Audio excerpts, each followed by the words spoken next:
bodies hit the floor. Let the bodies hit the floor. Let the bodies hit the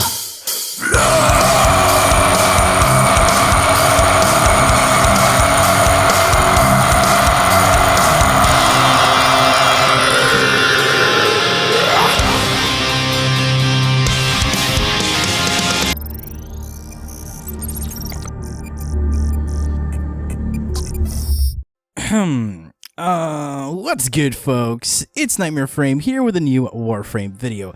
We are here finally talking about Banshee. A lot of you peeps were asking for it, and I thought I might as well get to it. Banshee be the squishiest little girl ever, but she packs a punch. As y'all know, this Warframe is revolved around sound manipulation, with a pretty cool unique passive. She makes any alarming weapon that is equipped completely silent. I got 3 builds for y'all for 3 of her augments, but of course my favorite one has to be her Sonar build. It's one of the best team utility builds you could ever have. But let's quickly run down her abilities so you get the general idea of how she works and how we could end up building her. Her first ability isn't much to talk about, as it just knocks enemies back. You could use the augment Sonic Fracture to reduce enemy armor, then the ability becomes a lot more useful. But then you kinda have your second ability, which makes this augment kinda useless. So her second ability, Sonar, it's what makes Banshee the beast that she is.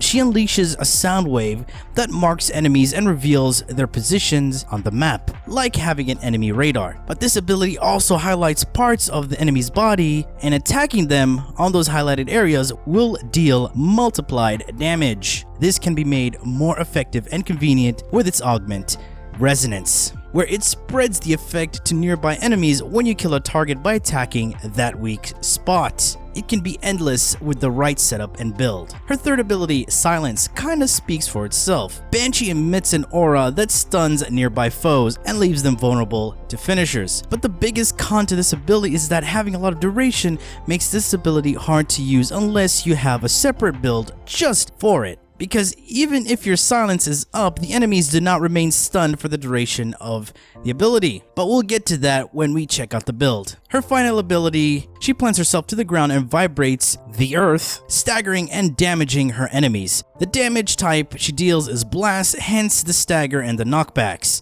This ability was good back in the days, but it received a slight nerf, but hasn't become completely irrelevant. But it's quite terrible against armored units. Alright, let's take a look at how I've modded her. 3 builds for her second, third, and fourth abilities. Her Sonar build, making her the best Warframe to have when damage boosting, as she brings one of the best utilities in the game, an enemy radar and a damage multiplier.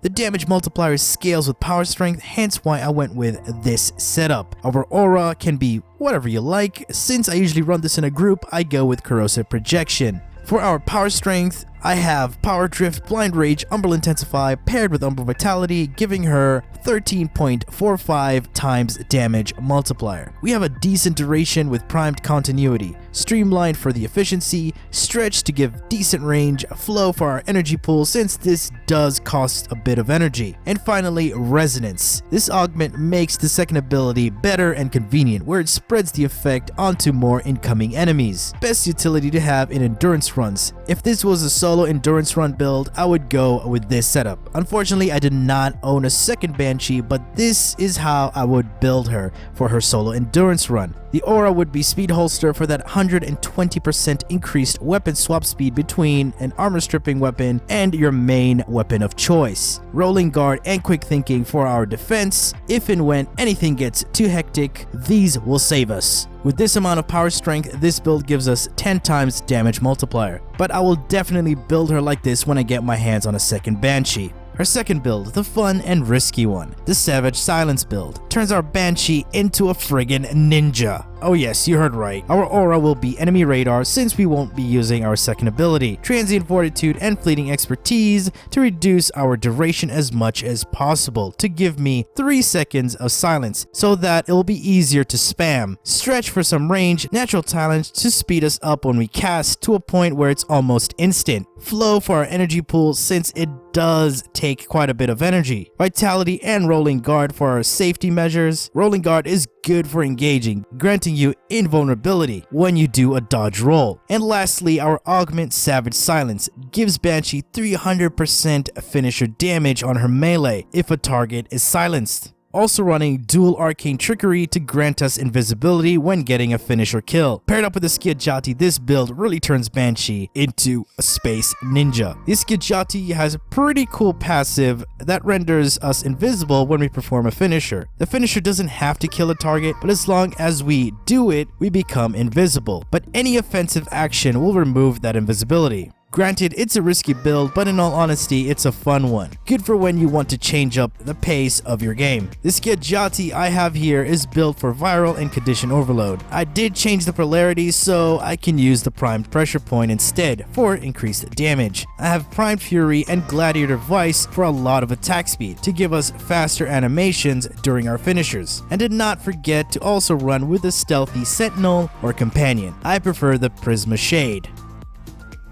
And now, the once glorious, sought after, and now nerfed Banshee build, the Quake build.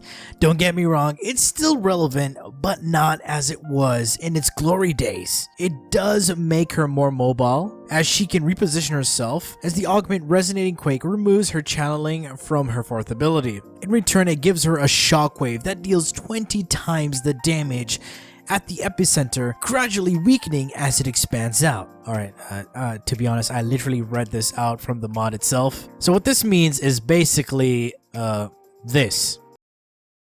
Oh man! That's a good one. Yeah, that sums it up. The Quake build is way more effective against robotics and infested, and falls off against armored units. The aura will be corrosive projection, because that helps a little bit against the armored units. And in this build, we want low duration and a lot more power. That's why we have Transient Fortitude, Blind Rage, Umbral Intensify, and Power Drift. My Blind Rage is one rank from the top just so we can have decent efficiency. With the build here, we can pulsate our Quake out as fast and efficiently, flow for our energy pool, and stretch for some decent range. And this turns us into a literal glass cannon. There are no defensive mods on this build, so play smart and kill them before they come to you. Since this build needs as much energy as possible, I'll be using the Death Cube to help me sustain my energy income as best as it can, with the help of the Augment Energy Generator. Every time the Death Cube assists in a kill, it will drop an energy orb. Also, to make it even tankier, I'm giving it the new synth mods to keep it healed as well. Alright, wow, this was quite a bit, and I hope it did help out the Banshee fans out there. Definitely a deadly Warframe if you play her right, and these are my personal build built around my playstyle. And if you feel that you want to play her in a different way, go ahead. These builds here are here to help you out, just to show you how you can mod her in various different ways. And this concludes the video. If you found these builds helpful and enjoyable, do feel free to leave a like, share, and subscribe. For more, refer to the description. Thanks for watching, guys, and as always, peace.